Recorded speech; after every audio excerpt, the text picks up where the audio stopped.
Welcome back to another Boxscore Geeks show. We have a ton to discuss, and in fact, we're going to scrap a lot of our normal format that we've slowly been getting into, Brian, to just go for three big topics. Namely, well, I don't know. I think we forced the show into the format barely, Dre, so I think we're going to get there. I think it's kind of one of those weird things. I'll give an example. I just saw a great meme that came along that was the classic, is a hot dog a sandwich? Yes, by the way. I agree. The follow-up, here's the one. I saw this in a Star Trek meme format, but it's a good question. Here's the question, Brian. We'll see if we're on the same page. I'll let you answer. I already have my answer. Is cereal a soup? Oh, I don't know the definition of soup. Sorry. I got to say yes. I said I'm actually going to start describing cereal as just a dessert soup. I mean, it seems to be. But Isn't every breakfast thing just some kind of dessert? It is. I mean, breakfast really is. It's amazing how it kind of got morphed over time into just being like, I'm allowed to eat dessert to start the day, including Starbucks, right? Starbucks is, I saw someone describe with all the Howard Schultz stuff going on for presidency. He just runs basically a very successful milkshake shop because like the primary ingredient isn't coffee. If we looked at Starbucks and we're honest, it'd be milk, right? So that's the killer app, though, right? You add caffeine to milkshakes, and then adults can buy it, not just kids, and then you're a billionaire. Yeah, basically chocolate cake in a cup mixed with caffeine, and you're set. Okay, so that's kind of what you're saying. Is with the show is like we got a format that we defined to the show in order. Those being we said last week on Lost we go over user comments. Then we would discuss kind of around the NBA. I was saying we could potentially do a draft-like format where you and I just went back and forth picking a couple topics each, and then if something didn't make the cut, it didn't make the cut. And then our big topics. This week we just have three big topics, those being the Dallas and New York Knicks trade, more Anthony Davis drama. You know, I'm impressed. It's just like network television. I was making a joke that we were a Houston Rockets show, that every week the Houston Rockets kept being the front runner, and we just had to talk about him. And, you know, it's a fad. And now we're on to Anthony Davis. So the Houston Rockets will come back another day. And then, you know, finishing with Rudy Gobert being snubbed by the group that should know better for the All-Star game and some of the backlash. So those are our three big topics. But because of that, we are going to be able to discuss comments on the show, and that really does cover a lot of stuff going around in the NBA. So let's talk about the Kristaps Porzingis, DeAndre Jordan trade, which is kind of baffling. When you asked me about it, I even put this in the article I wrote. I wrote a rare Friday article just because it was big enough. And I called it Just Chuck It because I even acknowledged, I was like, it's noon on a Friday. I have an hour to write an article. I don't have a lot of time to research it. You and I have discussed this a lot. We give a lot of leeway to the sites that we're critical of, and we might get back to the topic of discussing sites and metrics and people we're critical of, in that we understand that they have to do this daily and they have to get it out quickly. And I mean, lo and behold, we got the most user feedback we have on a post in forever, even on other stuff, just because I got something topical out on time. And I long ago made the decision, at least as a regular thing on the site, that wasn't something we could do, in large part because I was the primary author. And I went, I don't have time to do this, and it would be unreasonable of me to expect it. But I did manage to get some thoughts up. Basically, the trade being DeAndre Jordan was traded for Kristaps Porzingis. Those are the big names.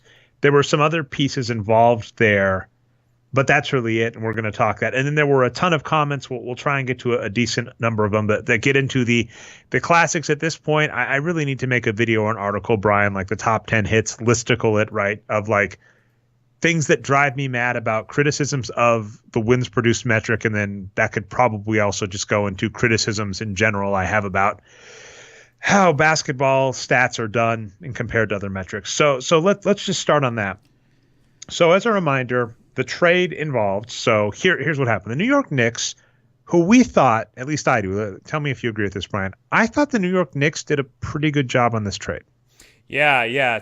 So I think that's a big thing about this, and I'll be brief. But the main reason why we did get so many comments is I agree with you, and I was confused at first, but then once I chatted with you a little and you wrote this article, I came to the same conclusion.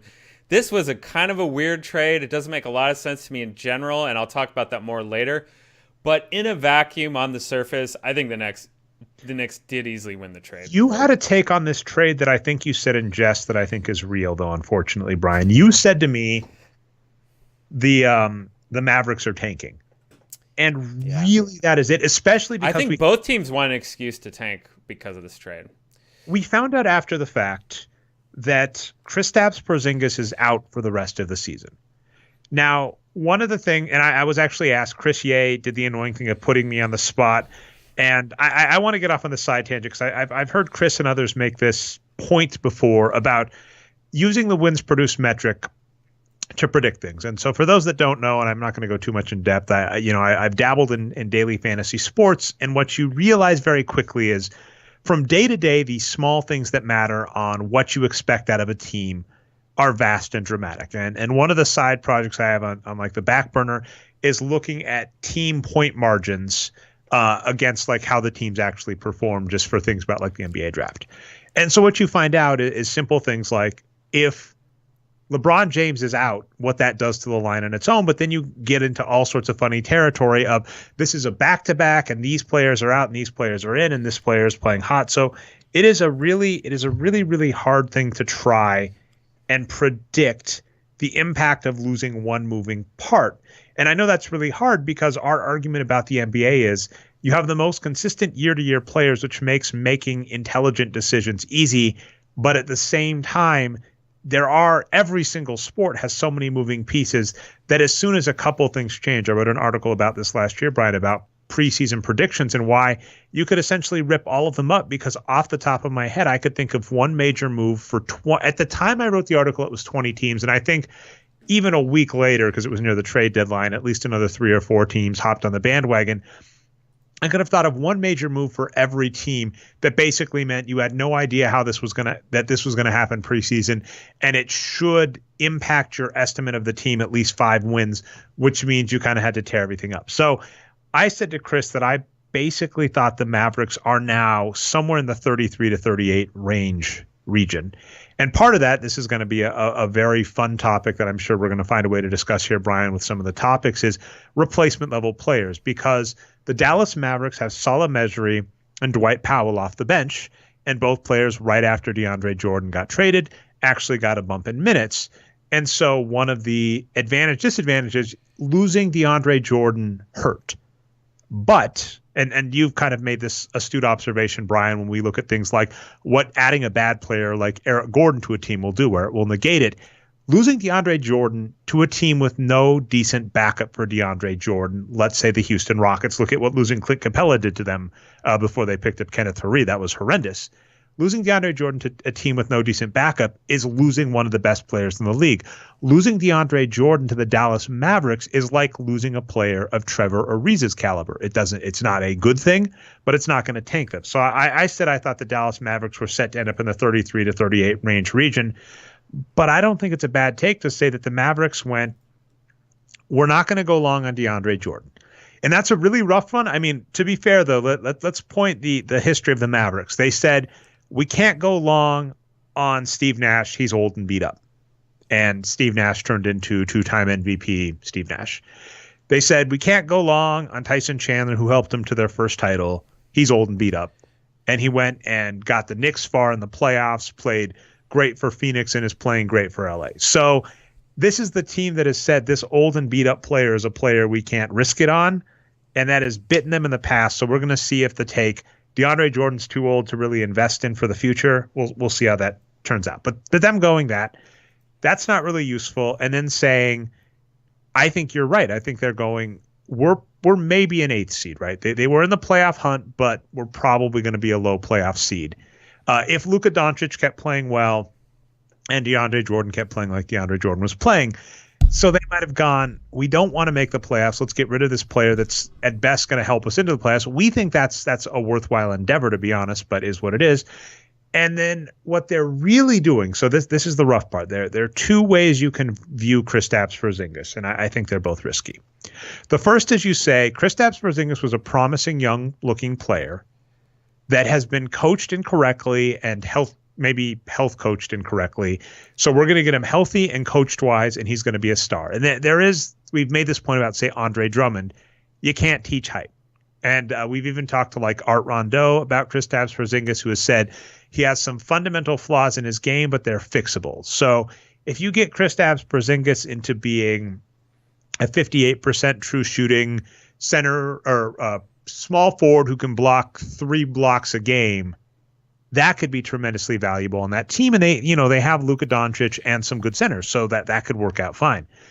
Additionally, you could say to yourself, DeAndre Jordan, we don't have his bird rights and we don't want to re-sign him. And his trade value might not be that great even if we did re-sign him. Kristaps Porzingis could be very much like Jabari Parker and Trevor Ariza, where they're going, we can sign this player, and even if we end up not wanting him, he is a decent trade asset that we can use, that people in the NBA will want. And it makes more sense to turn DeAndre Jordan into a trade asset than to, the stupid quote, lose him for nothing. So those are the two takes I have on what Dallas is trying to do. The problem I have is, one, there's no guarantee Kristaps Porzingis ever comes back healthy.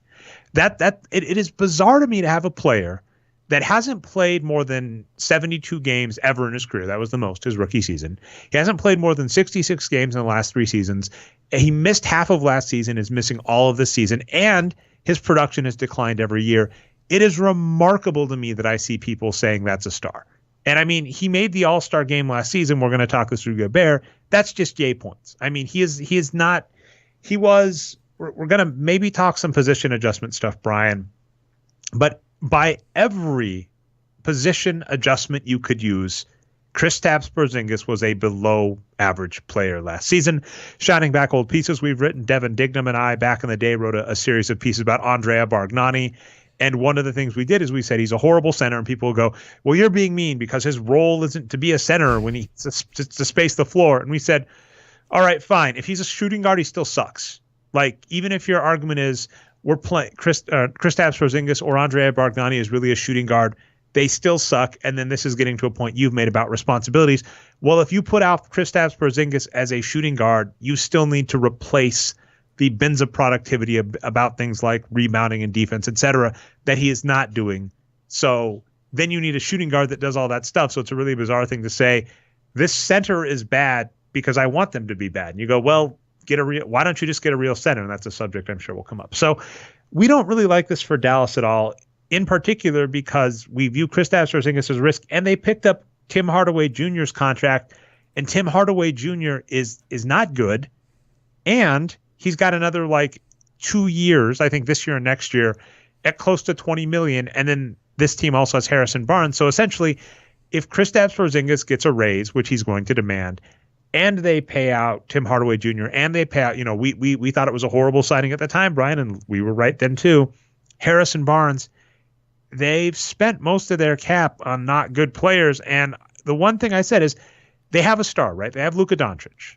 So it's not like this team can't turn it around easy. We just think this was not the best way to get back on right footing. Yeah, and I agree with everything you said.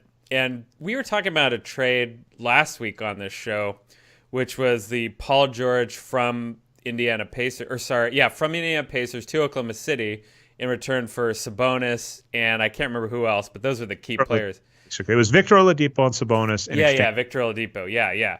And that trade just was. And what I usually like to say about trades when I hear this is a trade that benefits every team. No, not really. There's a process to the trade, and one team was probably wrong and the other team was probably right. That trade we liked, though. All those players ended up playing really well after they got moved, and we just loved it. Now, this trade I kind of see as the opposite, which may just be bad for everyone. No, I disagree. Well, let's get into it. It's just really hard to see how it makes sense, though. So, what is this trade? First off, the Mavericks traded Dennis Smith Jr., and he was, interestingly, there's a lot of rumors around him before he got roped into this trade. I don't think he's a valuable asset at all. He's a young player that people think is one of the fastest and best dribblers in the league, but skills just don't translate to production all the time necessarily. I don't think Dennis Smith Jr. matters that much. DeAndre Jordan, Wesley Matthews, we already talked about them. It's about both of them is they were both expiring contracts, which it's kind of in this funny world of you don't want to lose a star for nothing. I kind of go, if you're just going to open cap space that you can then use to arbitrage the NBA because they're going to be undervalued assets like Kenneth Faried, do that. That makes more sense than trading, because for those that don't know, the way the NBA works, if you make a trade with a team that is not under the salary cap, and they have to be significantly under the salary cap. So if a team is under the salary cap such that they can absorb all of the contractor trading, you don't have to worry about contracts matching up. But they basically, I believe, are under a like 10 to 15%, I think. I'm sorry, I haven't read the Larry Kuhn CBA recently. But essentially, the contracts have to be within a certain margin. So if I trade $20 million out, I have to, be between, I think, 15 and 25 back. The ESPN trade machine will tell you if you're not allowed to do that. There are things like exemptions, right? If I did a trade back in the day, I can use that.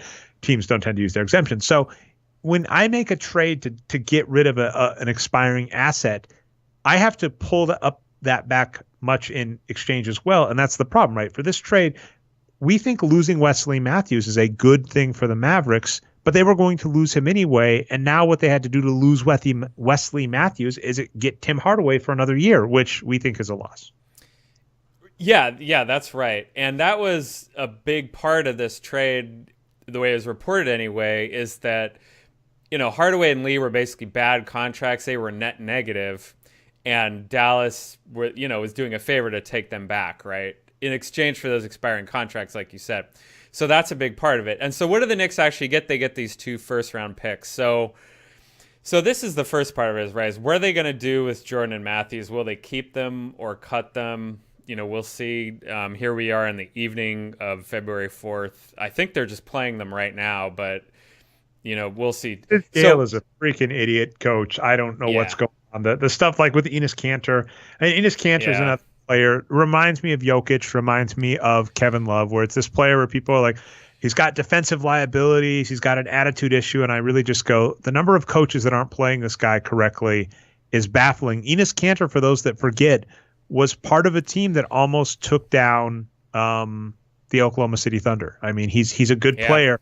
And what if I recall, I mean, I'd have to look at this narrative, but I believe in the first couple of games, they basically played Steve Adams and Enes Kanter normal minutes, and they took them down, and then they stopped playing Enes Kanter major minutes, and then the Golden State Warriors came back. Yeah, that's right. Yeah, and if I was worried about getting assassinated, I might have some concerns too, like Enes Kanter does. But that's the perspective from the Knicks, right? They give up these bad contracts, and they get 2 first-round picks, but in exchange they have to give up Porzingis, who we don't like very much. So regardless of narratives, right, like in a vacuum, we're like, okay, that's pretty good for them. Now, what's the negative? Well, it was reported that apparently the Knicks did not do their due diligence in shopping Porzingis, and who has a much higher reputation than we think of him. So they could have gotten a lot more from him, apparently, if you believe media reports. I don't know if that's true, but that's a criticism of the Knicks for this trade that I can get on board with, even though I think they won the trade. Now, from Dallas's perspective, I can't see any upsides here other than threading the needle on Porzingis. And you already talked about that, right? They're saying that they're going to get him, that he's agreed to a qualifying offer. Well, we've seen a million times where that doesn't go through in the NBA, right? Like, that's what they're saying right now, but who knows what's going to happen in the offseason. On top of that, he's got to be healthy. On top of that, he's got to improve his game tremendously over the thousands of minutes of bad play he's already put in that, we don't like. So they're going to have to do a lot to thread the needle there. It could happen. I mean, I have an open mind to the eye test being better than numbers when everyone's on that side and we aren't. But usually we're right in those situations, so I'm not optimistic for Dallas's side. For those that don't remember, that there's this right before we kind of fell out of favor, I think, in as much mainstream as we used to be. There was this brief window where I think we were more popular mainstream with like ESPN, and then weird things happened where everybody pivoted to video, and people that liked us got laid off, and then everybody went, "Oh, whoops, that was a mistake. Facebook was lying to us." So that was. Well, good news. We have an hour-and-a-half video every week, Dre, for them to. There we go. But I was going to say, I briefly gained notoriety for getting in a discussion in the Wages of Wins at the time comment section with Mark Cuban when they acquired Chris Kaman. And my take was, Chris Kaman has not been good in years. You shouldn't acquire Chris Kaman.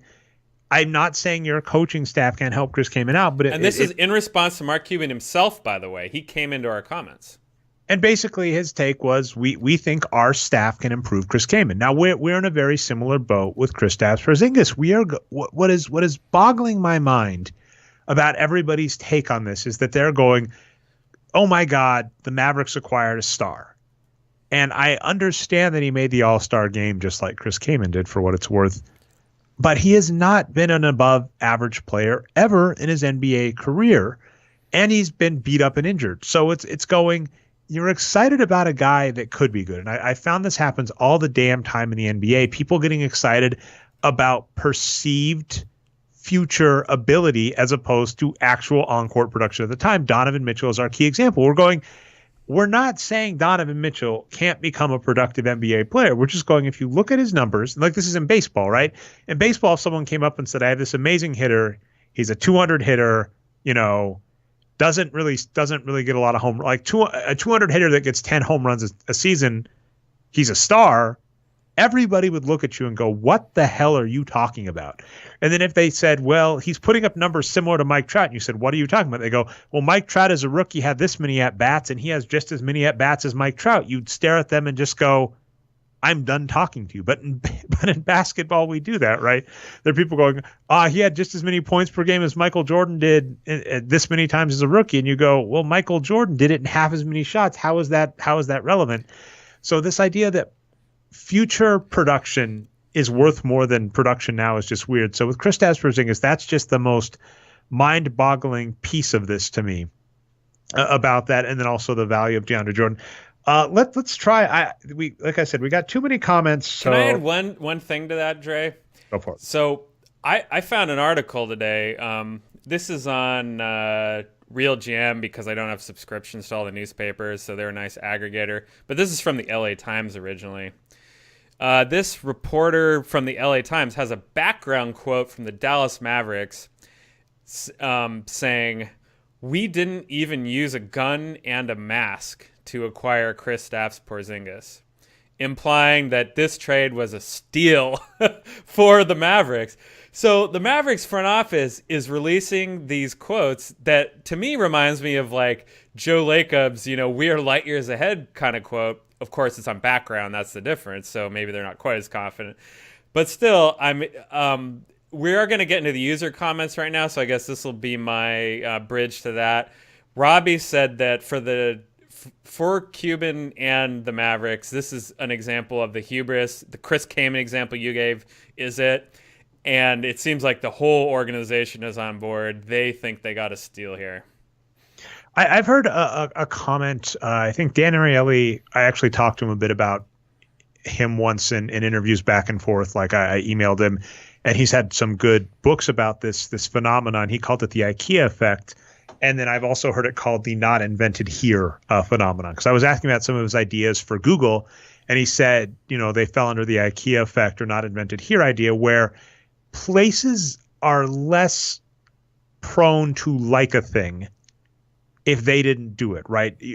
With you and I in software, I know I've seen many times places like, we're going to have our own engineers reinvent the wheel. And you're just like, oh my goodness, if you spent $100 on a license to this thing, that tool would work just as well, or you're fine. Or if you just license this from this third party that already does all that, like you don't need to worry about it. And in some ways, right, back in the day when IBM took over the PC market, that is back in the day. That is essentially what they did. Is they went, we can't keep up with Apple, right? There's no way we can build a PC like the Apple IIe, right? We can't do it in house. We have I think some engineer at IBM calculated. But they licensed clones and Apple did not.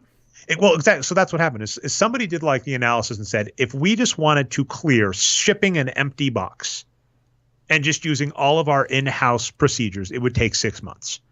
But if we, basically, and I believe it was Compaq who found a way to reverse it. Compaq was the first big clone company, yeah. Yeah, they got bought out by HP, I think, eventually, or one of the other ones. Yeah, that was not a popular decision. But yes, we know computer history very well, Brian. But I was just going to say that was the point. Is their brilliance was, let's just figure out other people doing this good and get to market with that, as opposed to trying to do it all in house. And we find a lot of times NBA teams fall in love with their own ideas instead of doing what we think the right idea is. And this applies to Kristaps Porzingis and others is, you can find other teams that find productive players and take advantage of their work because scouting is really hard. Dave Barry's research basically says if we have a player's college numbers, and college is getting interesting because Luka Doncic is showing to me something that could potentially kill the NCAA, hopefully, right? And by kill, I mean like in 100 years, over time, slowly atrophy. I don't know, because they are, well, this is a tangent, because they're putting in rules to go straight to the G League or whatever in the next few years. I'm saying that could help too, because I'm saying Luka Doncic is the most amazing 19-year-old in NBA history. Moses Malone was amazing in the ABA. I believe he led the league in offensive rebounds as a rookie, which is remarkable. All those other great rookies were like 21, basically. I think that's right. Yeah. I think, I mean, there were some, I was hoping that this would be the full thing, the most amazing international and the most amazing 19-year-old. Unfortunately, here's the thing about international rookies. You have players like Hakeem Olajuwon, Ben Simmons, technically, right? Australia. So it's kind of like, there have been some amazing international players, but a lot of them were older. And they played at U.S. colleges, too, so that's kind of Yeah, definitely. So Luka Doncic, though, is the most impressive 19-year-old in NBA history, and it isn't even close. And again, you and I were having this discussion about Ayton versus Doncic. I'm telling you, the numbers are backing up that by the end of the season, Doncic might be better than Ayton. I hope you're right, because how awesome Doncic is, but I just can't say it yet. I've also said this. It reminds me a lot about Michael Jordan versus Sam Bowie. The person you really shouldn't be mad about Michael Jordan versus Sam Bowie, or even like, just that in general, like Charles Barkley was on the board. They're just that really wasn't the problem. That really wasn't the discussion, right? It made sense for Portland to pick up Sam Bowie. He wasn't really a draft bust. I'm trying to remember who the number 4 team in the draft was, because I believe Charles Barkley. Oh, is this 1985 we're talking? Yeah, 1984. Is it 1984? I want to look this up because if I recall, coincidentally, that's the year of Ralph Northam's yearbook. We won't go into that this show. I think it might be Sam Perkins might be the question. Sam Perkins over Charles Barkley makes a hell of a lot more yelling, right, than Sam Bowie. Perkins had a great career. Had a pretty good career, but I mean, Charles Barkley did amazing, and Sam Bowie played really well as a rookie, had a decently long career, and Michael Jordan was out injured his second career. So, so when I'm saying that, like, the question isn't Ayton versus Doncic. I've seen people saying that, like, imagine picking a slow-footed big instead of a dynamic player like Doncic. No, the mistake is it's like a that, fantasy question, not a real world question. That's a mistake. The question is the number 2, the Marvin Bagley, and yes. Those are the ones that are going to age really badly. But no, Luka Doncic, the most impressive 19-year-old bar none. And I was comparing him to LeBron James, and I actually made a tweet about this week. There's a great documentary. I forget the title. It was on Netflix. I don't know if it still is. But it was about LeBron James's high school career and him going en route to win a state championship in high school. And there was a point as a high schooler where, I mean, by the way, bullshit, everybody knew he was going to the NBA. Everybody knew he was making a big contract. Both Nike and I believe it was Nike and Reebok or Nike and Adidas were paying for billboards or bus stops, I forget which, on LeBron James's route that were directly advertising to him. He ended up with $100 million contract to sign with Nike as a rookie. And there's a great movie, Soul Man, with Sonny Vaccaro, who was at the time working for Reebok and was trying to sign LeBron James. So everybody knew LeBron James, the next big thing, was worth a ton of money. So at some point, his mom got enough money to buy him a car. And of course, when he was in high school, right? I remember this story. This was the same thing about Maori Davenport, where the Athletic Association came down and they actually suspended him from playing basketball and said, you're doing stuff illicitly. And of course, NCAA. And I mean, that probably, I think there was slim to no chance LeBron James was going to college. He's gone on record as saying, if I was going to go to college with how much money was waiting for me in the NBA, I wasn't going to go to college for cheap, basically doing the wink, wink, nudge, nudge, saying some boosters were going to make him a millionaire in college if he was going to go play in college. Chump change. He knew it. He already knew it, and he was just in high school. Yeah. So we have a system in the United States that basically says this professional athlete, right? LeBron James was essentially a professional basketball player in high school. This professional athlete is not allowed to play because they're breaking some weird amateur rules. That's the United States. And of course, even the NCAA, where we have the best athletes that play, they're restricted in how many games, how much time they're supposed to legally play. So even if they go, even if they break the rules and go to training and things, that, also gets them into weird workman comp issues, because if they're training during unofficial times that they're not supposed to be practicing, I don't know if the college is liable for their insurance. All this stuff. You have that versus international players, and Giannis, Jokic, and now Doncic are some of the greatest players in the NBA, and they're not U.S. grown. So I'm really wondering about the long-term impacts of that on college, on like the NCAA too, because if the United States system is arguably holding our athletes back, because you look at LeBron James as a 19-year-old and Doncic as a 19-year-old, the narrative I would give you about LeBron James is really, it took him about a year to figure things out. And this is even what Donovan Mitchell, I would agree with, by the way, argued about Ben Simmons. Ben Simmons got a year on the bench with a professional basketball team, practicing with a professional basketball team, watching a professional basketball team, and not Doncic, sorry, Donovan Mitchell. Donovan Mitchell said that about Ben Simmons last year. Because he lost the Rookie of the Year award to him, right? He was arguing that Ben Simmons wasn't a real rookie because he got an unfair advantage by basically getting an internship with an NBA team as opposing to have to go to the NCAA. There is a very real argument, and by the way, we're talking how Cuban messed up here. He messed up. He pointed the finger in the wrong direction. He did the millennial thing that drives me batty, where people say millennials screw everything up, and you can raise your hand and go, it was the boomers that were making decisions about their children that fucked this up. It's really bizarre to blame children. Well, the best metaphor I've heard is the participation trophy, right? My parents ate avocados when I was a kid, Dre. Yeah, and you. But I'm not a millennial. And you're not? No. I'm Gen X. I'm Gen X. I'm here. But so the argument I've heard is, people say kids nowadays, they demand participation trophies. And you can raise your hand and you go, the kid wasn't the one demanding the participation trophy. That was the parent. The parent was demanding the participation trophy. Even seeing this will be my one brief, I'll do like a quick land and hop off on the protesters for the March for Life. I've seen all of this thing about millennial snowflakes, right? And not being able to handle criticism. So this is the Catholic school kids, and they faced up against this Native American guy, right? They're wearing "Make America Great Again" hats and yelling unacceptable things at a Native American Vietnam vet protester. Right. Okay, and whatever. What I noticed after the fact is the number of people that hopped on to say, oh, they're just kids being kids, it's fine, they're just being young and immature. And you go, it's not the kids being the weak snowflakes that can't take criticism. It's the adults hopping in and saying, don't you dare criticize these kids. And we notice there's a very, like I said, to get on my political soapbox, we have different standards for different types of youths in the United States. But so essentially, to bring us back to the NBA, to get us back on target, we have international systems with how they treat their young athletes, and we have the United States, how we treat our young athletes.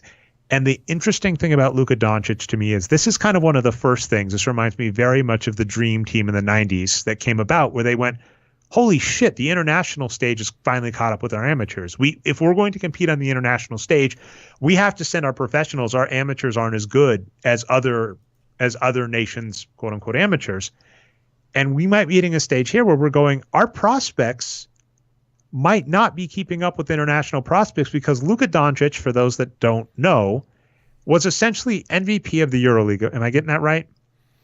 I don't know if it was the league regular season or the playoffs, but yeah, I mean, if you look at people that follow EuroLeague, they're like, yeah, he was one of the best players in that league at 19, which is amazing. And I think, I don't know, Howard Lee went pro, might have been 15 or 16. Reminds me very much of hockey. Which is standard in Europe for top prospects. And it's the same, right? I mean, we've seen similar stuff with, baseball players and hockey players. So, yeah, he was the EuroLeague MVP in 2018. And according to this, so he's 19 years old, and I'm trying to see when it said he went pro. I mean, he was the EB, that's the EuroLeague Basketball Next Generation Tournament MVP in 2015, and that was 4 years ago. Wow. So, that was at age 15. So we might be holding back our prospects compared to international. And I could see NBA teams, and you were talking about the G League starting to be like a route. I could definitely see the NBA starting to push for being like, F it, get this start. Why the hell is Zion wasting his time in college let's get him training full time to be for a team, because we're, like I said, with Ben Simmons versus Donovan Mitchell, and they agreed and we agree, which is the awesome part. We might be wasting their time in these lesser than leagues. Yeah, and Adam Silver has been hinting that that's the direction they're going to move in, right? That they're going to have players go directly pro from high school in some cases. And it's ridiculous, right? I'm arguing, man, why the hell even like that? That's the real generational shift to me, right? Would be, why even from high school? Why? Because all these people, the high school system is a pipeline to the NCAA system, which is a pipeline to the NBA. And that is essentially an 8-year process that we would argue has lots of hurdles that are needless.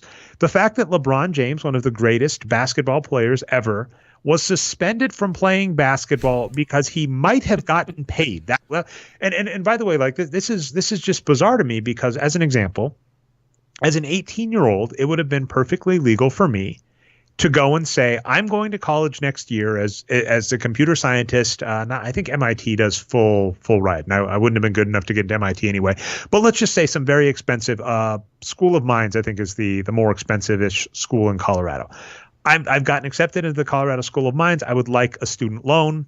I could have been approved for a student loan. I get a bunch of money, and I don't know the loan system as well as others because I didn't really go that route. But you could use that money to like buy a car. I saw some people that did that. They're basically like, oh, the interest is cheaper, I'm going to use it to buy a car.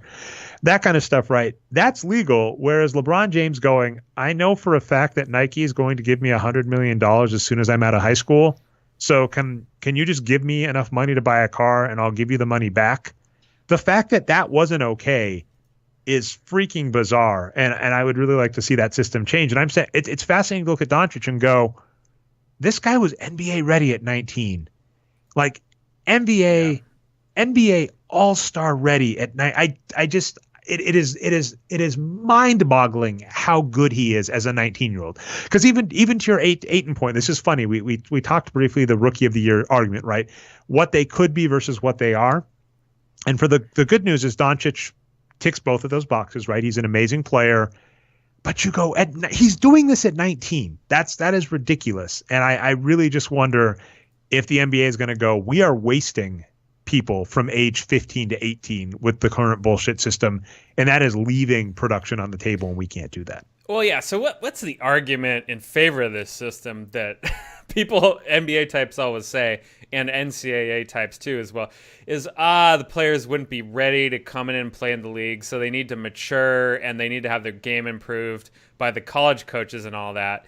And we've always said to that is, of course, bullshit. There's no way you'd rather have your player getting 1 to 4 years of experience under some college coach you have no control over versus them having them in your system in some minor league team where your own coaches in your own system, can be taught to this player. There's just no way that's true. The only thing is, we're just cheapskates and we want someone else to pay to develop this player instead of us, right?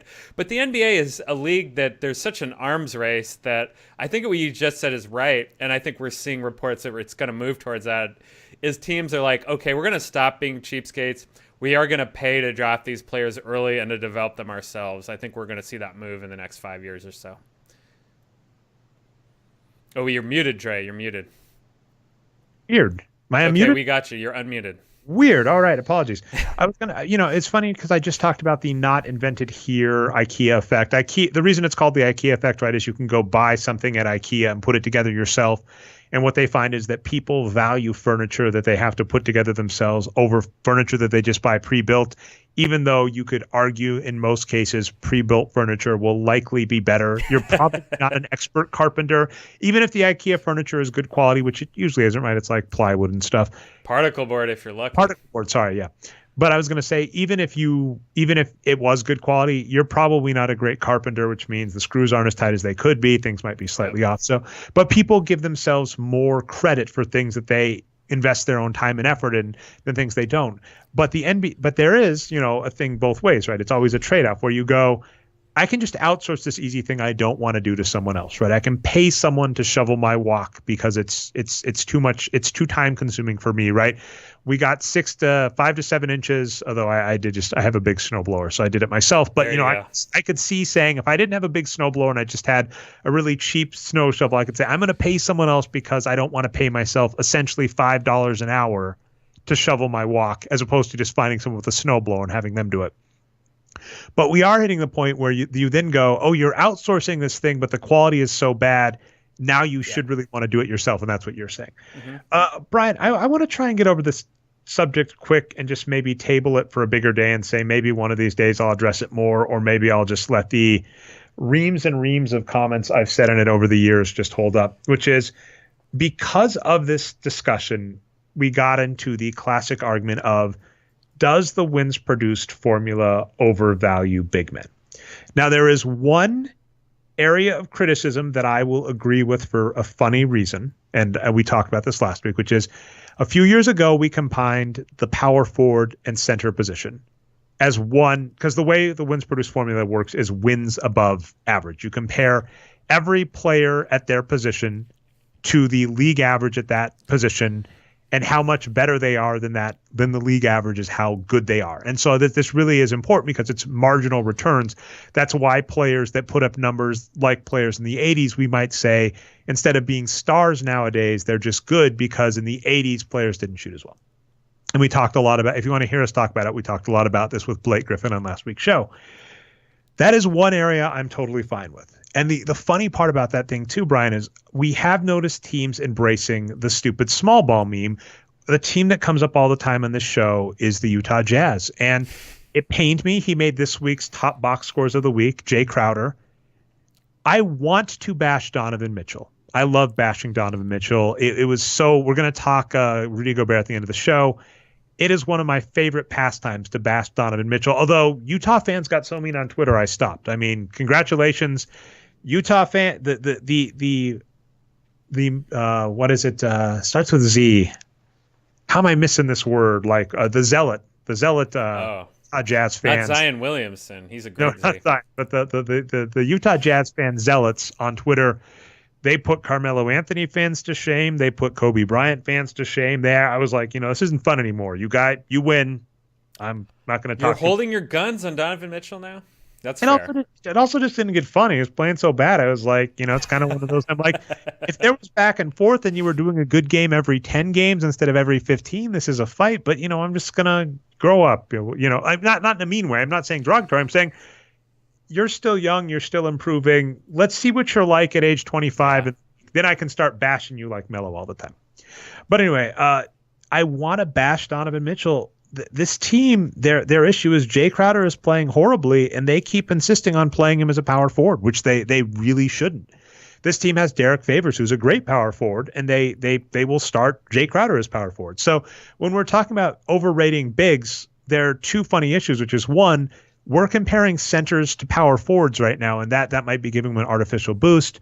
But then additionally, teams have started playing undersized players at the power forward position, which means good bigs like Draymond Green, as an example, are getting boosted because the league is playing in an unfair strategy.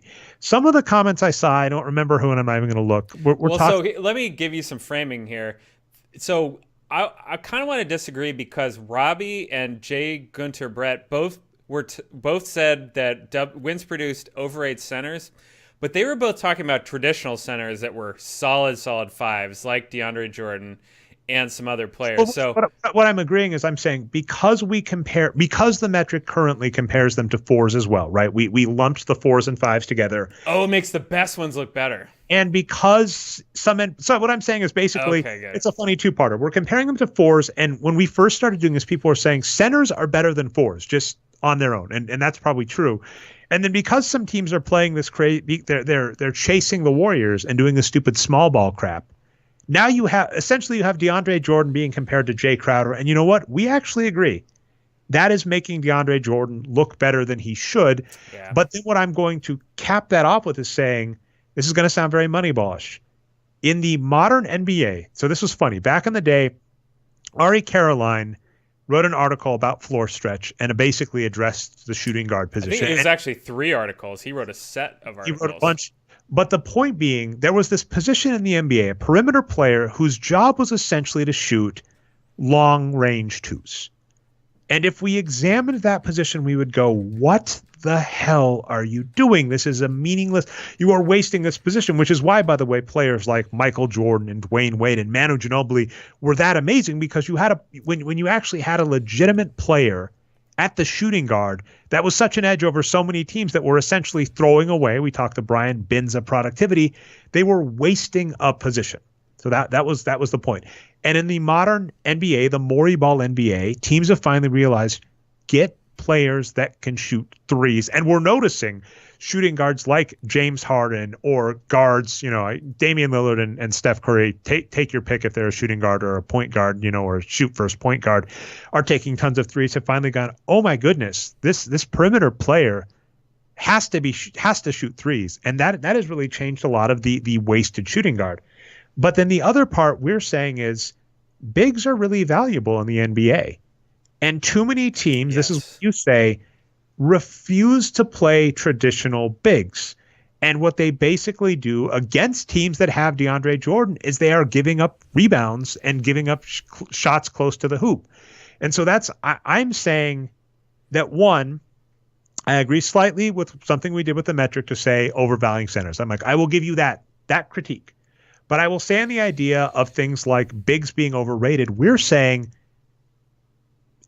what is it? It's 70 or 80 years, Brian, of the NBA. The NBA has been around since the 60s. This sport, because of how it was built, with a hoop 10 feet off the ground. Zero sum. Is built, but it's built for big men. Yeah. The funny thing about, so this is a fun tangent. In the hockey, in the NHL All-Star game, can you refresh me? They actually had some women hockey players that competed. Yes. In the skills competition. They were winning skills competition. And here's the thing about hockey. In hockey... So here's what I think happened, right? And you can correct me if I'm wrong, but what I think happened is they did the... it's like the skate around the rink, fastest skater competition. And they did have women enter it in addition to the men. And the top woman, she finished 7th out of 8 men. So she beat one of the men. And to put that in perspective, those are like the 7 fastest men in the NHL. So it's like, so that was a pretty amazing performance for her to get there. And that's why I always get annoyed by the people talking about the WNBA is like, okay, they're not as good as the best male players, but they're better than everyone else in the world. So that was a great example of that. I'm going to mess up this name. I apologize. I believe it's Kendall Cone Schofield. And then, yeah. And so, what you were saying, competed in the skills competition. And I mean, what's interesting about that, what you were just saying about the best men versus her and her being in the fray, 7 out of 8, it's like once you make the Olympics, you're she's the top. Basically just as good as the best in the world, right? And and in hockey, you get skates, right? So you're augmenting, right? You're augmenting that. You get a stick. One of my favorite players of all time, Joe Sakic, I'm as tall as he is. And he is one of the greatest centers in NHL history.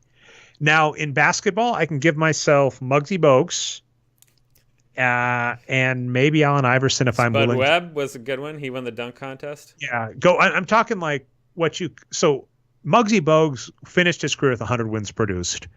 Allen Iverson, of course, gets the All-Star accolades and all that. Those two guys are like the only guys I'm as tall as, and obviously I'm nowhere near as in shape. What about John Stockton and Steve Nash? I think they're both over 6 feet. No, I think they're like 6 foot even. Okay, we'll try and look it up. But I'm just saying, in other sports, you're allowed to augment a lot of things. In hockey and in baseball, Tommy John elbow surgery. Well, not even that. I'm just saying you get a stick, and that's a huge advantage. I had a martial arts class in college where we were doing bow staff training, and what he said is, when you're doing standard punching, you want to try and maximize as much force as you get into a punch. So like when I was taking Taekwondo in college, and you kind of drop your body a little, and you twist your body a little, and you twist your wrist, and you breathe out, and you're basically trying to get as much force behind your punch as possible. This is the kinetic chain. This is like some nerdy sports stuff. Oh, nice. Yeah. I didn't even know the term, so thank you for knowing the term. Yeah. when you're trying to just do like hand-to-hand combat, it's like, how can I get as much force behind as quick of a punch as possible, right? That's the goal.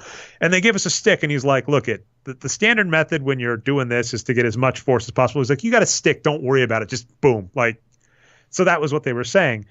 Basketball is built for these really tall people, and that has always been the case. And it is just amusing that year after year after year, we see people fighting against it. And it is, by the way, why Michael Jordan Michael Jordan was as tall as Charles Barkley, who was a starting power forward in the NBA. So, and then he was also, I'm fairly certain his arms were fairly long and he was very athletic.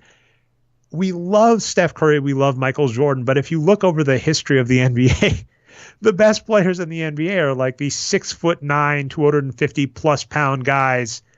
And it's just remarkable to me that we're still getting arguments. You overvalue bigs. It's like, I'm sorry, the wins produce formula. And this is the last comment I want to make on the comment section. I actually did comment in the comments, to use the word comment as many times as possible, Brian, because someone said the thing about the wins produce formula is it overvalues defensive rebounds and da-da-da-da-da, and just person went off, and it pissed me off. It's one of my pet peeves because I see people explain the underlying math of metrics, and I go, that's not how it works. I know that's not how it works. The wins produce formula actually does have a defensive rebound adjustment that says essentially every defensive rebound you get, we expect roughly half of that defensive rebound to just go to your team, because that's what the regression says. It says defensive rebounds just happen. So the players that are really good at defensive rebounds, they are gaining defensive rebounds for their team, but there are a lot of times that a missed shot just becomes a defensive rebound, and that is built into the wins produce metric. And then we also, as we were noting, have a position adjustment. So when there are people saying the top players by your metric are these 5 centers, nobody could win with a team like that. Although, by the way, I really think Ben Simmons, Giannis Antetokounmpo, Kevin Durant or LeBron James, take your pick, Nikola Jokic and Luka Doncic, right? Those guys are like all 6'9". I think that team destroys the NBA. So I think the real big issue is there aren't enough big players that are that versatile, right? There aren't enough LeBron Jameses to go around. There's like one a team. You know, the Warriors are destroying because they got 2, because they got Draymond Green and Kevin Durant. But that's rare.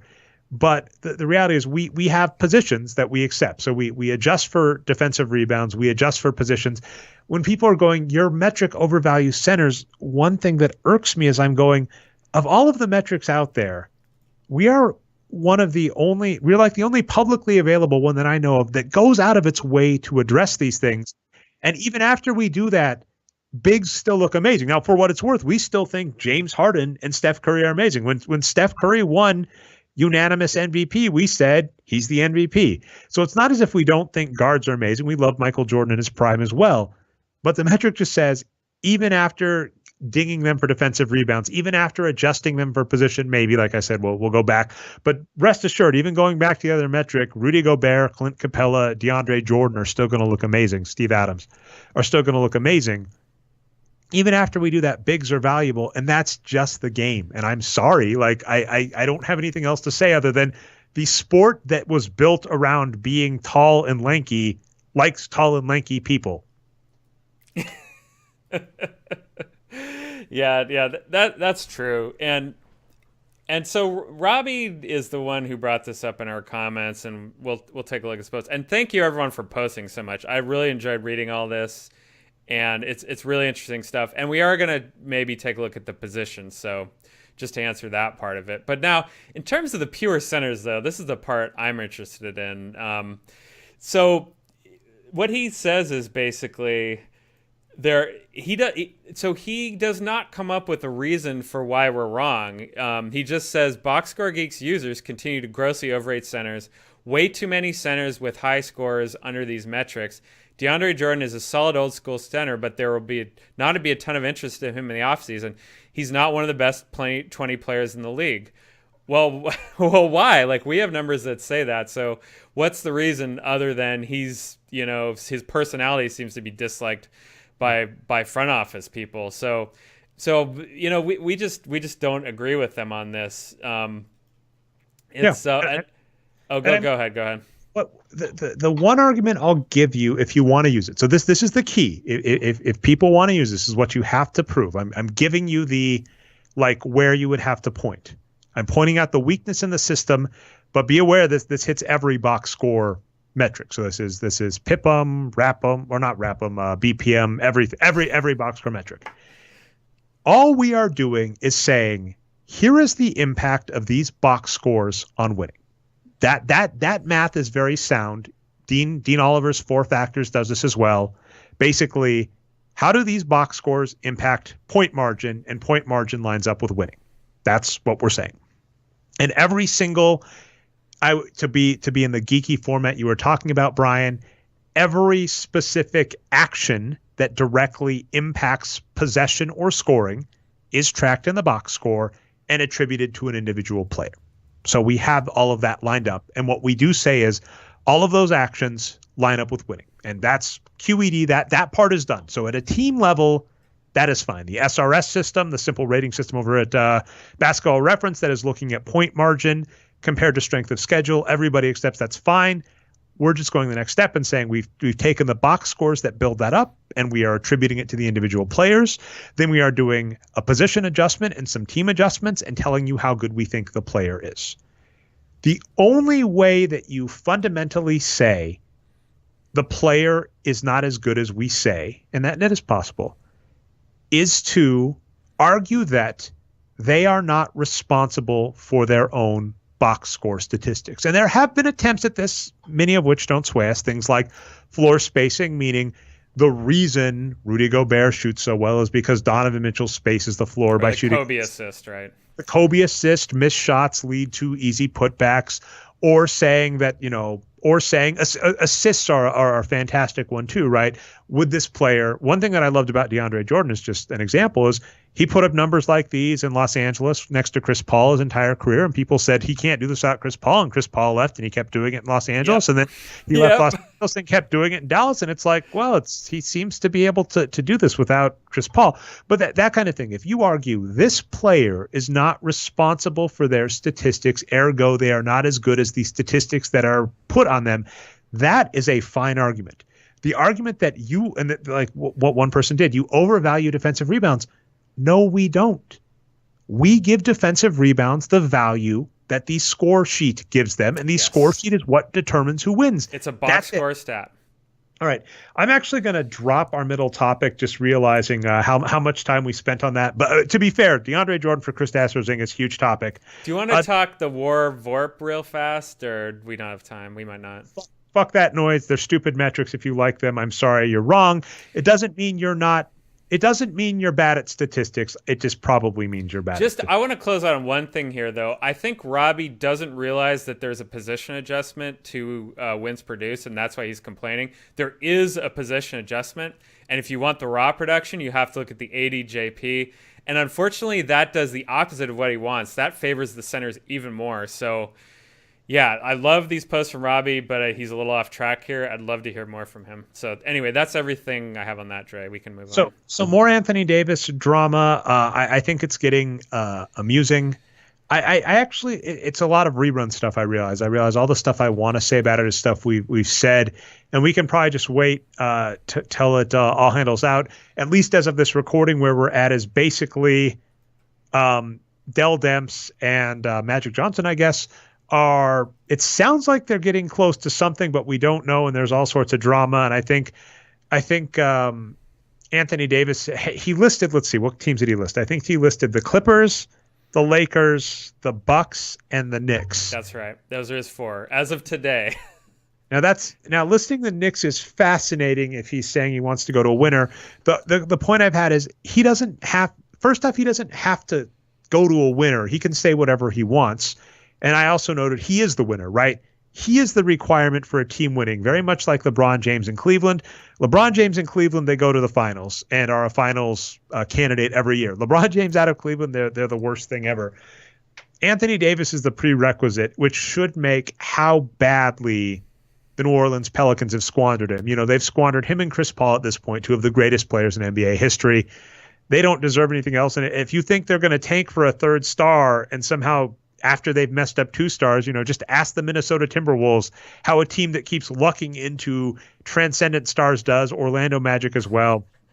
That's all I really got. They're going to lose Vucevic and Gordon too. All right. Anyway, do Not. you have any other comments on Anthony Davis, and then we can talk the big topic I want to talk with Rudy Gobert. Well, it just feels like anything we have to say about Anthony Davis is kind of a snapshot in time. Maybe that'll be wrong and he'll get moved right away. But it feels like it's going to go on until the offseason, and that any reporting otherwise is leaking from LeBron and Rich Paul and Anthony Davis, Well, so I have some reporting here to back that up. This is Fletcher Mackel, or Mackel, I don't know how to pronounce his name. He's a local New Orleans anchor and reporter. Says Dell Demps and Danny Ferry, who's very much involved in all aspects of Anthony Davis' trade situation, are not taking the Lakers' offer.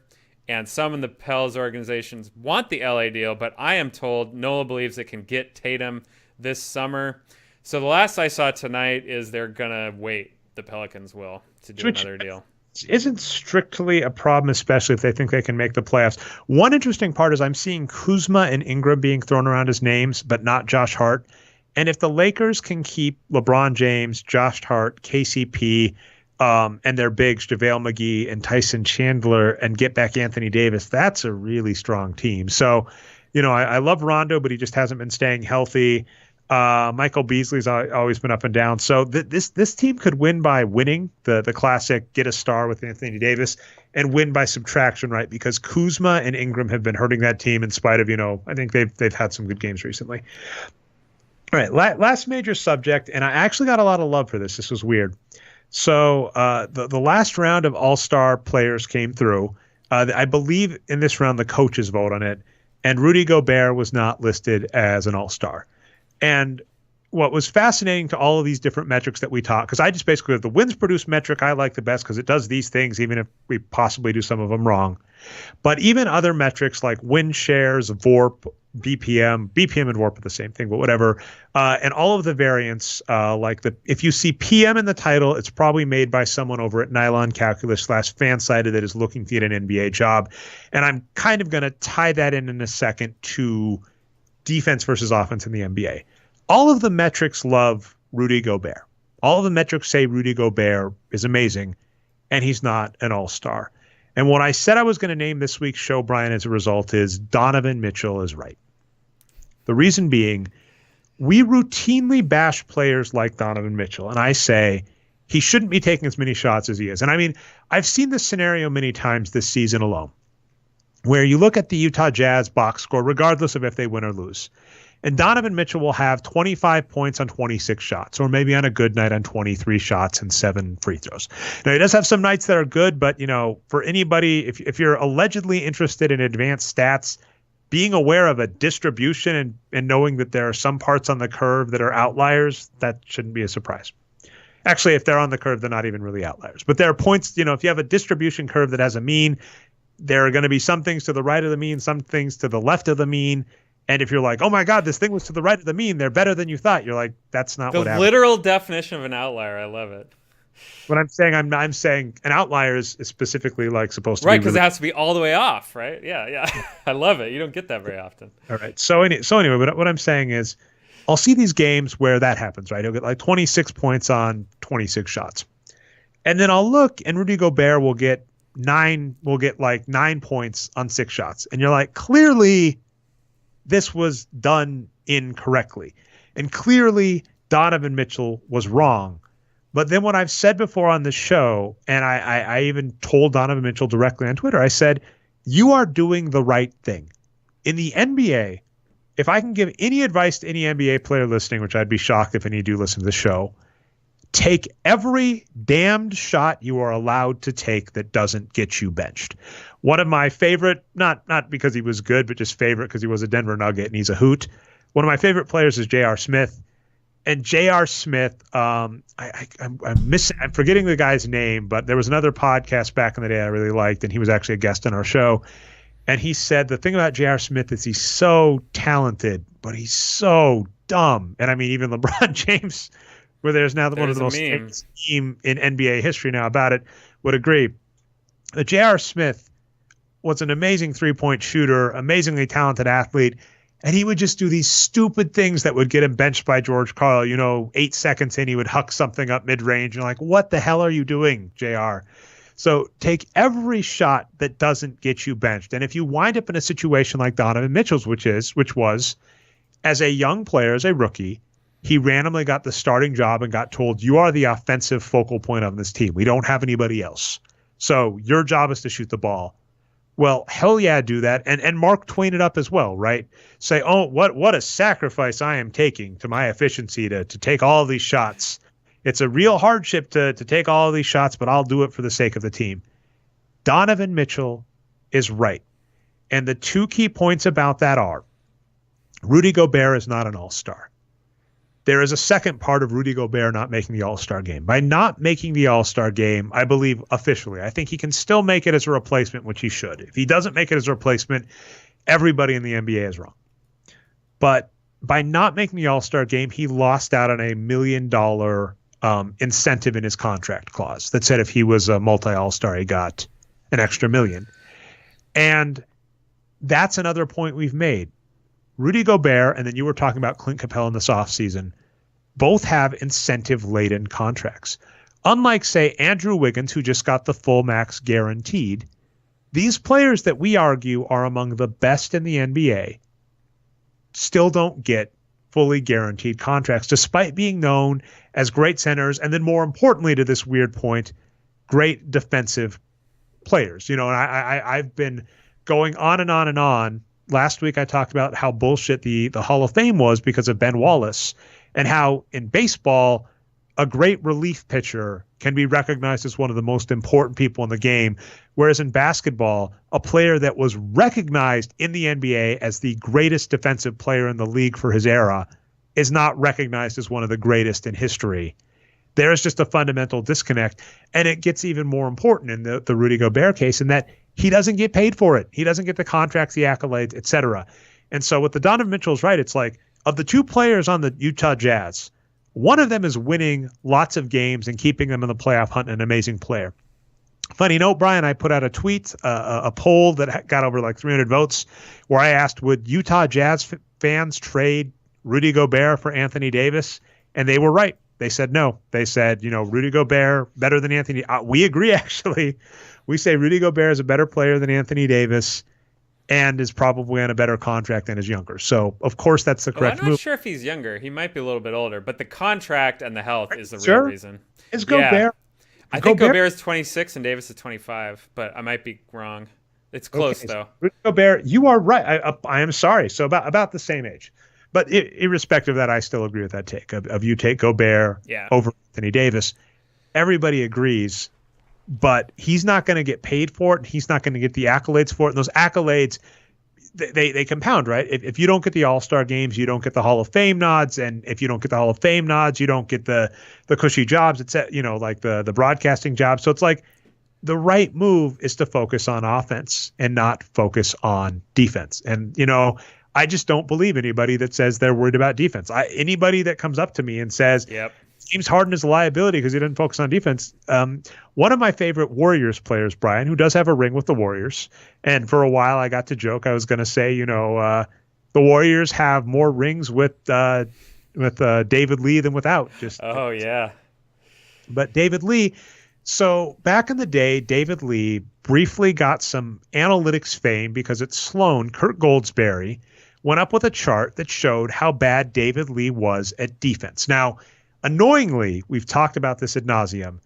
He was focusing on one specific aspect of defense, which was how well does the opposing team shoot in proximity to David Lee around the hoop? And that's that leaves out things like that's individual D rating, right? Or no, that's even different than individual D rating. That's doing individual. That's not individual D rating is bullshit. It's a team. Yeah, that's the whole team. Yeah. Even though it's individual, I know what you're saying.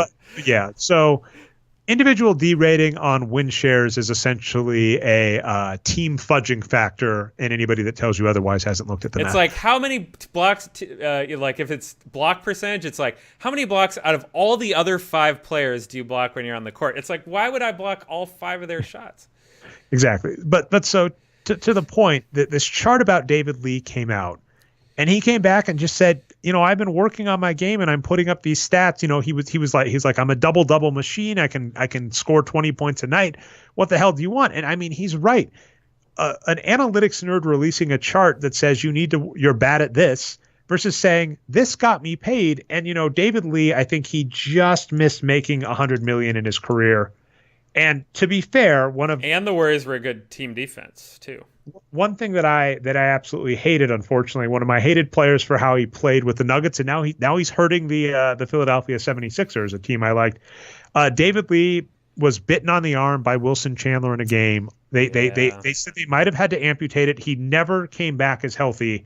So I really do argue with David Lee. He just did not look the same after that injury, and he still played quite productively, kind of had an Andre Iguodala sunset to his career where he was, a pretty productive bench player, role player. But I think he missed one more contract. And I think had he not gotten that injury, he would have gotten one more contract where he got paid pretty well. But David Lee just noted, he's like, why are the people worried about this stuff? I'm an all-star that does these things that get me paid. Why would I focus on that? Which I thought was the right take. And so to the Rudy Gobert, I'm sorry to say I agree that the love of niche bloggers is not worth as much as the pay of NBA teams. And despite the fact that the wages of wins came out over a decade ago, it's still the NBA, both in terms of what they pay for, because Rudy Gobert is on an incentive-laden contract, in terms of what they recognize annually in things like All-Star games, just shows, and the Hall of Fame, just shows they do not value defense. And that really sucks. And we're on Rudy Gobert's side. Like I said, it was really bizarre this last week because I've gotten a lot of lurker fans on Twitter that are, like I said, I've stopped really blogging about Donovan Mitchell as much because a lot of Utah Jazz fans really go hard on me on Twitter. And in part, like not Rudy Gobert. That'd have been interesting too. I'd have felt bad if Rudy Gobert did it, but Donovan Mitchell actually did retweet some of my tweets, and that got. I remember that, yeah. But I have some people that I know follow me, but they don't officially follow me. But if I mention Donovan Mitchell, they'll hop in really quick to tell me how wrong I am. They were on my side about what a travesty it was that Rudy Gobert didn't make the All-Star game. I'll just give some more ammunition real fast. We're on the Boxscore Geeks players page right here. Rudy Gobert is number one in wins produced. And again, if you're just diving into this is just counting stats, right? It's just efficiency plus possession, like how much, and that leads directly to points, to offense and defense, right? It's the easiest thing in basketball to count. So he's produced 14.9 wins so far this season, again, as of February 4th. Second place is Ben Simmons at 13.1, and the rest of the guys in the top 10 are all kind of like in the 11 to 10 range. So he's like 50% higher in overall production than other guys at the bottom of the top 10. That's how far ahead he is this season. Now, if you want to look at him individually, why is he doing that? Well, he's just one of the best rebounders in the league, 19.5 rebounds per 48 minutes, ridiculously high. I can't think of anyone who has gone over 20 per 48 for a whole season. That's really hard to do. Recently, I mean, it's happened a lot in the past. What's his name? Dennis Rodman. Perennial. Yes, Dennis Rodman. But this could be a historic rebounding season, is what I'm getting at. Yeah, he also blocks shots. He gets some steals. And then here's the big one. On offense, 67.1% true shooting. And, of course, he's average on free throws and doesn't take a lot of threes. So that translates to 65% field goals. That's pretty ridiculous. And he has a career high in attempts at 13.1 too. So, and by that I mean 13.1 as well. So everything he does is just the best you can get. And to look at these all-star snubs again real fast, I made this quick and dirty spreadsheet where I just looked at what we were looking at before here, top win producers in a row. And yeah, he got snubbed. And then the other people that got snubbed for the most part are big men as well. The aforementioned DeAndre Jordan, Clint Capella, Steven Adams. However, as you mentioned to me, there are a few guards too, Dre, that aren't getting any love to go against, the anti-big man sentiment. Drew Holiday, 17th in wins produced. Eric Bledsoe, 19th in wins produced. Those two guys could have made the All-Star game as well, potentially. So, not a lot of love for Rudy Gobert, even though the numbers say he deserves it. And just because he doesn't look spectacular when he's doing a fadeaway jumper, though those are solid numbers, and you have to look at the numbers. You can't just watch the games. It's baffling because everybody agrees. This is like I said. I made a joke tweet about this where I said, when all of the metrics that don't get along at Thanksgiving agree that he is an all-star, it just means everybody else was wrong. And to throw back to our very other topic, there is still a fundamental misunderstanding of the NBA about what wins games. And it's remarkable to me that we're there with things like unlike the Moneyball era that, was arguably pre-internet, or at least pre-major internet, right? There was a time in history where it wasn't as easy as just going to Basketball Reference or the plethora of baseball sites to just find anything you wanted. There was a time that you went on the Sabre community, the ABPR, you went on user boards and asked somebody if they had the data. And some people did. Like that was the state of analytics in the early 2000s. We're at a point that is far different than that, and there is still a fundamental misunderstanding in the NBA about what wins games, which is, it's why we're here. And, like I said, I was going to go slightly meta with this to finish this off. I've bashed some other metrics, the ones that end in PM, like I said, that are really just advertise and get to a team. There's a funny thing where we're saying these are things players need to do to win games. But a player their real goal is to get paid. And like I said, Donovan Mitchell is right. Donovan Mitchell shouldn't listen to at all. Donovan Mitchell's agent should should mute every single one of us on his feed, block all of us, and say, don't you dare listen to them at all. You listen to them, you're gonna play as a team player, and you're gonna lose me millions of dollars on your contract negotiation. Stop it. And I hate to agree with that. Now, what's funny is then we started the show talking a lot about metrics and people that misunderstand things and do things wrong, and a lot of these other metrics like BPM and all the PM ones that do these weird things. Most of those metrics were essentially resume builders to get jobs with a team. I know Dave Barry has noted that the book Basketball on Paper is ridiculously hard to follow all of the math in that book. And that was because Dean Oliver was saying to NBA teams, here is stuff I am working on. If you want me to do more for you, I can, but I'm not necessarily going to show you underneath the hood. Yep. So from a weird meta perspective where I'm bashing NBA players, but then also saying, you know what, if you want to get paid, here's what you have to do. I bash a lot of analytics, but at the same time, if your end goal is, I want to end up at ESPN or I want to end up at a team, you do have to do the plus minus thing, or you do have to find ways to explain to teams that Kemba Walker, that was one player that we were like, how the hell are you an NBA all-star starter over like Ben Simmons? It's the same boat where it's going, what gets you hired and what gets you paid are not necessarily the things that are either what wins games in the NBA or what does correct analysis for analytics. And it's really weird. And that's where we're at. Now, I actually wanted to end on one other thing on Rudy Gobert to take us a little long, Brian. A weird thing happened. He had an interview where he teared up about not making the All-Star game. Oh, and yeah. If you walked up to me and said, Dre, you were a 95% shoo-in to make $1 million this year, irrespective of how much money I had in the bank. You were a 95% shoo-in to make $1 million this year. We're sorry, a bunch of weird sports writers voted that you didn't deserve the $1 million, so you don't get the $1 million. Or in this case, NBA coaches, right? A bunch of NBA coaches voted you didn't get the $1 million, so you don't get the $1 million. I would cry too. But he got some backlash and flack from this. And we talk about, this is one of our points on the show about like the weird machismo nature of sports. And this does really harken back because there was a point earlier in the season. It was actually pretty funny, but I would also argue incorrect. Rudy Gobert got upset on a call he got on, I believe it was James Harden, and he got a technical foul as a result. And he got upset and he walked over to the scorer's table and he smacked a cup off the scorer's table and he was ejected as a double tech. And it was memeified quickly, right, and all that. But the flack he got from that outburst, namely physical aggression, is much different than the flack he's getting from this current emotional outburst, showing tears, showing emotion. And I tweeted about that as well. That is just messed up.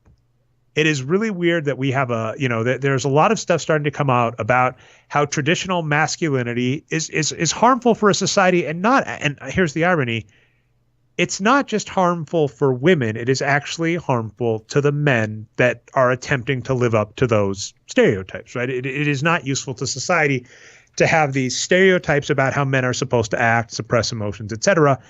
It's actually just not a good thing. And what is weird to me about this case with Rudy Gobert, because I saw some fans saying things about him on Twitter and Facebook, etc., is there is no metric you can give me that tells me you can really insult Rudy Gobert's manliness when he is an elite athlete, a 7-footer that can do more physical things than I could ever dream of, right? Like if I tried to do, I would probably die, right? After one day of a Rudy Gobert exercise regimen. Also just pure fighting. Like he's trained multiple martial arts for decades. Yeah. So he trains in, you were saying mixed martial arts? Well, at boxing as well, just various martial arts. Yeah. Yeah. I mean, it's funny to me to say, some people say, oh, what a weak man. And you're like, there is nothing about this man that is weak. And him showing emotions over being snubbed by all of his peers for being the best at something that he is the best at, losing out on money, which I mean, just is legitimately huge. Michael Jordan, the greatest ever, cried when he won his first trophy. And famously cried when he got into the Hall of Fame.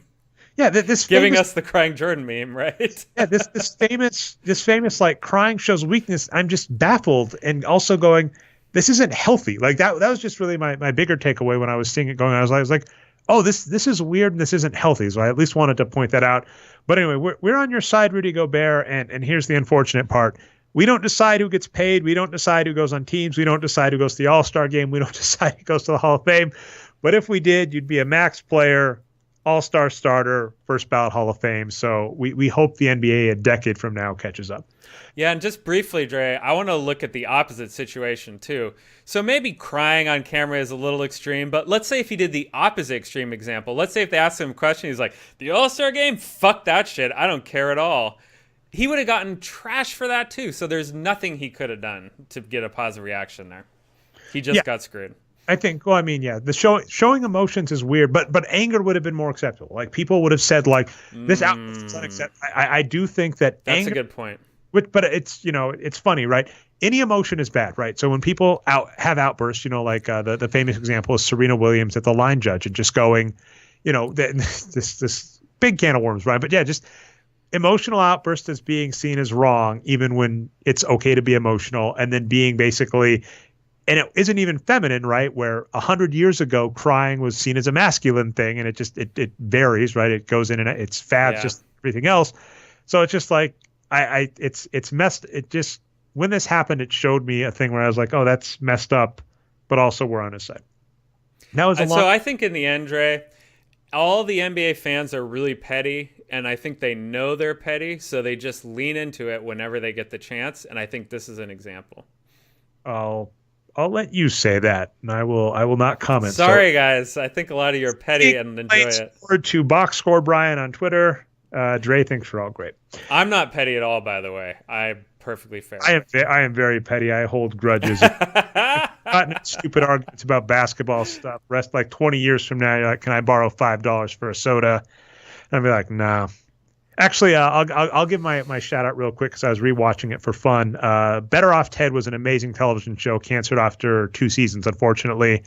And there's an episode where the 2 geeky scientists they're plotting revenge on someone, and they say their plan for revenge is that they're going to start getting this person a bagel and coffee every day, get them used to it, then after 2 weeks stop, and that's their big plan. So that's their pettiness. And the main character was like, hey, wait a minute. You used to bring me coffee and a bagel and you stopped. And they say, you know what, you didn't walk off. So that's my level of pettiness. In 20 years, if like I offer to bring you a bagel and coffee and then don't, you know what you did. That's fair. You want me to get the last 2 topics in as my shout outs really fast? Yeah, I can do that. But I'll let you finish off with whatever you want to finish off, and I'll just do the outro. Yeah, so Rodney Hood was traded today for 2 second-round picks and like Kristaps and something. This just doesn't matter at all. Rodney Hood's not that good, and we don't value second-round picks, so I wouldn't worry about that trade too much. LeVar Ball came back into the news today after a long hiatus, and I wanted to mention this real quickly because he's 100% right. I think he said he wants Lonzo to go to Phoenix, despite being mentioned in this Anthony Davis trade going to New Orleans. LeVar Ball is right.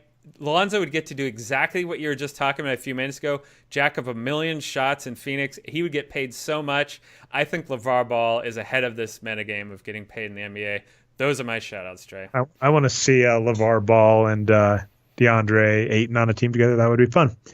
All right. Well, anyway, that has been our show. If you find us not through the website, you can find us at boxscoregeeks.com. We go live every week, usually somewhere around 9:30 p.m. Eastern Standard Time, twitch.tv/nerd numbers. If you catch the live show, though, you can catch the recaps, channel Nerd Numbers on YouTube. We, of course, have the podcast, which you can find on iTunes and Stitcher, the Box Score Geek Show. I've been your host, Dre Alvarez, on Twitter as Nerd Numbers, co-host Brian Foster on Twitter as Boxscore Brian. That's been our show, and hopefully your team does better than the Nuggets did against the Pistons tonight.